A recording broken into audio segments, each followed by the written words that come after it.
Markus pasalnya yang ke-11, ayat pertama sampai dengan ke-33.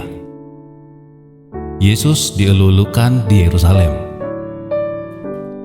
Ketika Yesus dan murid-muridnya telah dekat Yerusalem, dekat Betfage dan Betania yang terletak di Bukit Zaitun, Yesus menyuruh 2 orang muridnya dengan pesan, "Pergilah ke kampung yang di depan itu.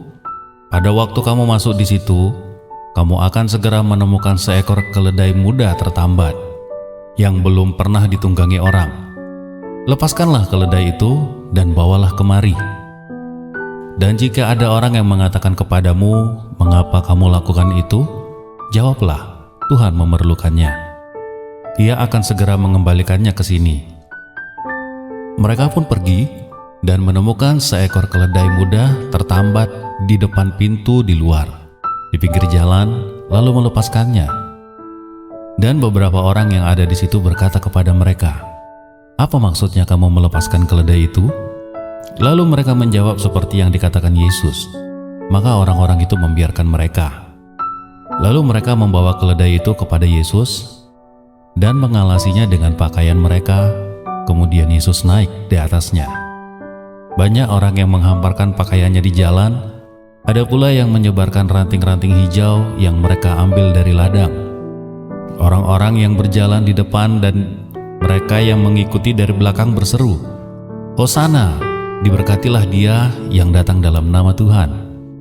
Diberkatilah kerajaan yang datang, kerajaan Bapa kita Daud, Hosana di tempat yang maha tinggi.'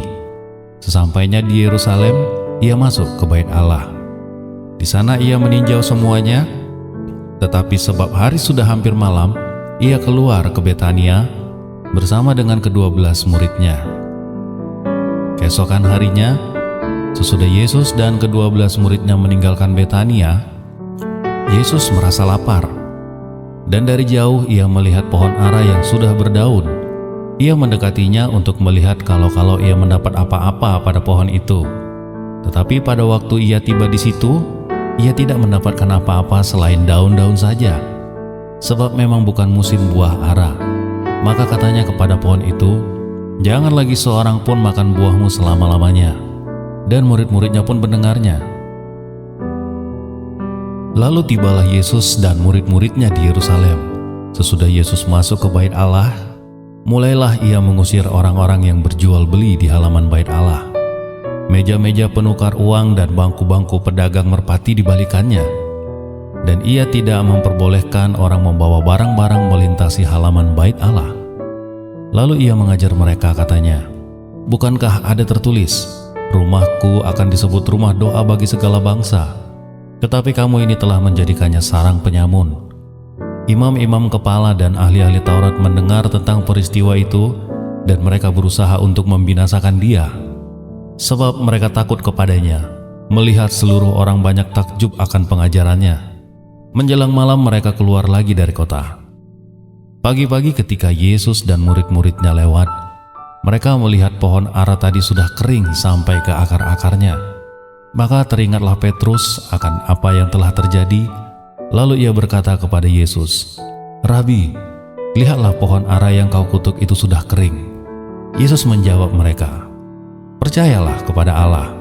Aku berkata kepadamu, sesungguhnya barang siapa berkata kepada gunung ini, beranjaklah dan tercampaklah ke dalam laut, asal tidak bimbang hatinya, tetapi percaya bahwa apa yang dikatakannya itu akan terjadi, maka hal itu akan terjadi baginya. Karena itu aku berkata kepadamu, apa saja yang kamu minta dan doakan, percayalah bahwa kamu telah menerimanya, maka hal itu akan diberikan kepadamu. Dan jika kamu berdiri untuk berdoa, ampunilah dahulu sekiranya ada barang sesuatu dalam hatimu terhadap seseorang, supaya juga Bapamu yang di sorga mengampuni kesalahan-kesalahanmu. Tetapi jika kamu tidak mengampuni, maka Bapamu yang di surga juga tidak akan mengampuni kesalahan-kesalahanmu.' Lalu Yesus dan murid-muridnya tiba pula di Yerusalem.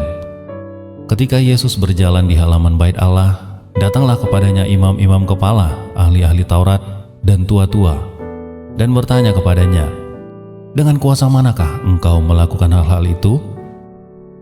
Dan siapakah yang memberimu kuasa itu kepadamu?" sehingga engkau melakukan hal-hal itu?" Jawab Yesus kepada mereka, "Aku akan mengajukan satu pertanyaan kepadamu. Berikanlah aku jawabnya, maka aku akan mengatakan kepadamu dengan kuasa manakah aku melakukan hal-hal itu. Baptisan Yohanes itu dari surga atau dari manusia? Berikanlah aku jawabnya." Mereka memperbincangkannya di antara mereka dan berkata, "Jikalau kita katakan dari sorga," ia akan berkata, "Kalau begitu mengapa kamu tidak percaya kepadanya? Tetapi masakan kita katakan dari manusia?" Sebab mereka takut kepada orang banyak, karena semua orang menganggap bahwa Yohanes betul-betul seorang nabi. Lalu mereka menjawab Yesus, "Kami tidak tahu." Maka kata Yesus kepada mereka, "Jika demikian, aku juga tidak akan mengatakan kepadamu dengan kuasa manakah aku melakukan hal-hal itu." Demikian firman Tuhan.